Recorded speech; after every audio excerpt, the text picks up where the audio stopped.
Passport किस तरह से बनवा सकते हैं, कितना खर्चा आता है इंडिया, पाकिस्तान, नेपाल के लिए, तो मैं आज इस वीडियो में पूरा सबूत के साथ कंप्लीट बताने वाला हूँ किस तरह से आप अपना पासपोर्ट नया बनवा सकते हैं और चार्ज कितना लगता है। और जो लोग भी इमरजेंसी में लेना चाहते हैं तो एक दिन में आपका पासपोर्ट मिल जाएगा, क्या है पूरा तरीका।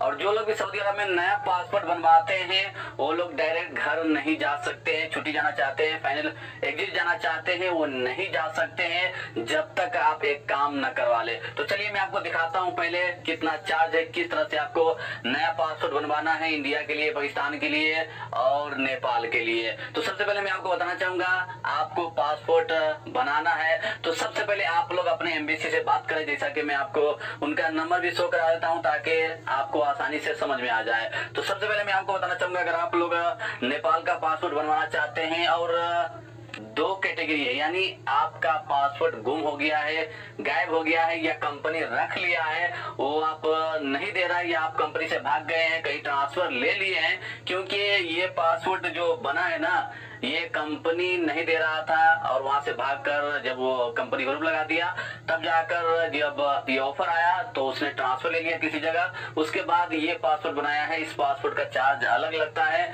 जिन लोगों का भी पासपोर्ट गायब हो गया है या जो लोग अपना पासपोर्ट गुम करवा दिए यानी चोरी हो गया है, कहीं गिर गया है, उन लोगों का चार्ज अलग है। और जिन लोगों के पास पुराना पासपोर्ट है और नया पासपोर्ट रिन्यू करवाना चाहते हैं उन लोगों का चार्ज अलग है, यानी डबल का फर्क है। तो सबसे पहले मैं आपको बताना चाहूंगा, इस वीडियो को लाइक कर दीजिए, मेरे चैनल को सब्सक्राइब कर ले। तो सबसे पहले नेपाल वालों के लिए बताना चाहूंगा, अगर आप नेपाल से ताल्लुक रखते हैं और आपका पासपोर्ट एक्सपायर होता है तो आप डायरेक्ट एम्बेसी जाकर 200 रियाल भरकर अपना नया पासपोर्ट बनवा सकते हैं। और 200 रियाल भरते हैं तो आपका जो पासपोर्ट है 20 से 25 दिन में मिल जाएगा। और आप चेक करना चाहते हैं तो डायरेक्ट फेसबुक पेज पे जाकर चेक कर सकते हैं आपका नाम आया या नहीं आया है उस महीने में, तो आसानी से बनवा सकते हैं। और आपका पासपोर्ट गायब हो गया है, गुम हो गया है या कंपनी ने रख लिया है और आप भाग गए हैं, फिर से नया पासपोर्ट बनवाना चाहते हैं, कफाला लिए हैं या कफाला लेने के लिए या घर जाने के लिए, तो फिर आपका चार्ज डबल हो जाएगा, 400 रियाल। यहाँ पे आप देख सकते हैं ये एम्बेसी का पेपर है, 400 रियाल लगा है क्योंकि कंपनी इसका पासपोर्ट रख लिया था, नहीं दिया और ये भाग गए थे और भागने के बाद कहीं ट्रांसफर ले लिए। तो ये तरीका होता है। तो जो लोग भी नहीं जानते उनके साथ ये वीडियो शेयर कीजिएगा ताकि वो लोग भी जान पाए। और डायरेक्ट एम्बेसी में जाना होगा, आपको एक फॉर्म भरना होगा, किसी ऑफिस के जरिए भरवा सकते हैं, वहाँ पे आदमी रहता है, किसी के जरिए भरवा सकते हैं और एम्बेसी में जाकर पेश कर सकते हैं। तो जिद्दा और रियाद में है नेपाल एम्बेसी, डायरेक्ट वहाँ से संपर्क कर सकते हैं। वहाँ जाकर आप डायरेक्ट फॉर्म भरकर 20-25 दिन के अंदर में आपका पासपोर्ट आ जाएगा। उसके बाद जो लोग भी नेपाल एम्बेसी डायरेक्ट वहाँ से संपर्क कर सकते हैं, वहाँ जाकर आप डायरेक्ट फॉर्म भरकर 20-25 दिन के अंदर में आपका पासपोर्ट आ जाएगा। उसके बाद जो लोग भी इंडिया से ताल्लुक रखते हैं तो उन लोगों का जो चार्ज, उन लोगों का तरीका है, सबसे पहले आप लोगों को अपॉइंटमेंट बुक करना होगा ऑनलाइन। आप किसी ऑफिस के जरिए बुक करवा सकते हैं। ऑफिस होता है केरला वाले का, कहीं से भी आपको अपने नजदीकी शहर में, सिटी में मिल जाएगा, आप वहाँ से अपॉइंटमेंट बुक करवा सकते हैं। उसके बाद जो एम्बेसी का मेन चार्ज है वो मैं आपको दिखा देता हूँ, बता देता हूँ, 254 रियाल है। उसके बाद 254 रियाल है और ये 15 से 20 दिन के अंदर में आपको मिल जाएगा। अगर आप पूरा पैसा भरते हैं डिलीवरी के साथ, यानी आपके डायरेक्ट एड्रेस पे डिलीवर कर दिया जाएगा, तो ऑफिस का चार्ज और एम्बेसी का चार्ज और कोरियर चार्ज लेकर 300, 350, 330, 40 तक जा सकता है। लेकिन एम्बेसी का जो चार्ज है 254 रियाल है। और एक दिन में अगर आप पासपोर्ट लेना चाहते हैं, एक दिन के अंदर में सुबह में फॉर्म भरेंगे और शाम को आपको पासपोर्ट चाहिए तो डायरेक्ट आपको 817 रियाल भरना पड़ेगा, डायरेक्ट आपको एक दिन में मिल जाएगा।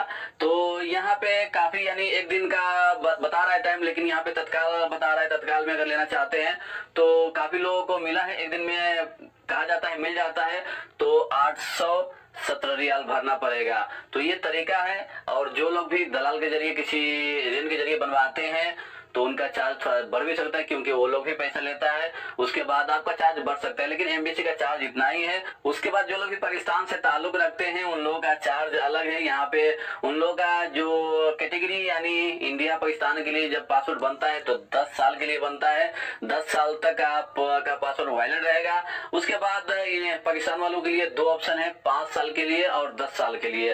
तो 5 साल वाला जो चार्ज है 36 पेज का 84 रियाल है पाकिस्तान वालों के लिए। उसके बाद अगर 10 साल वाला बनवाते हैं तो 210 रियाल आपको पड़ेगा। उसके बाद अगर 72 पेज वाला पासपोर्ट आप बनवाते हैं तो 5 साल के लिए 154 रियाल है, पाकिस्तान वालों के लिए बता रहा हूँ। उसके बाद पासपोर्ट बनवाने के लिए क्या क्या डॉक्यूमेंट्स चाहिए तो मैं आपको बताना चाहूंगा।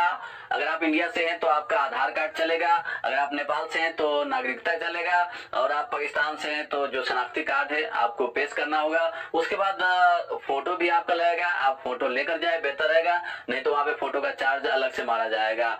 तो उम्मीद करता हूँ कि आपको ये जानकारी अच्छा लगा। अगर आप नया पासपोर्ट बनवाकर घर जाना चाहते हैं तो काफी लोग गलती करते हैं, सोचते हैं कि पासपोर्ट तो मिल गया है, पुराना पासपोर्ट नया पासपोर्ट लेकर हम डायरेक्ट घर चले जाएंगे। तो ऐसा नहीं है मेरे भाई, ये भूल कर भी गलती न करें। अगर आप घर जाना चाहते हैं तो नया पासपोर्ट को लेकर अपने कफील को दें, कफील नकल मालूमात करेगा, क्योंकि ये चीज करना यहाँ पे जरूरी है। अगर नहीं करेंगे तो फिर एयरपोर्ट पे मसला आ जाएगा, एयरपोर्ट से वापस कर दिया जाता है। ऐसा नहीं कि वहां पे नकल मालूमात कर दिया जाएगा, नहीं, वापस कर दिया जाएगा आपको, और डायरेक्ट आप यहाँ पे आकर पछताएंगे। तो उससे पहले आप लोग नकल मालूमात करा ले, उसके बाद ही घर जाए। तो उम्मीद करता हूँ कि आपको ये वीडियो अच्छा लगा। इस वीडियो को ज्यादा से ज्यादा लोगों तक शेयर कीजिए ताकि वो लोग भी इस जानकारी को हासिल कर सके।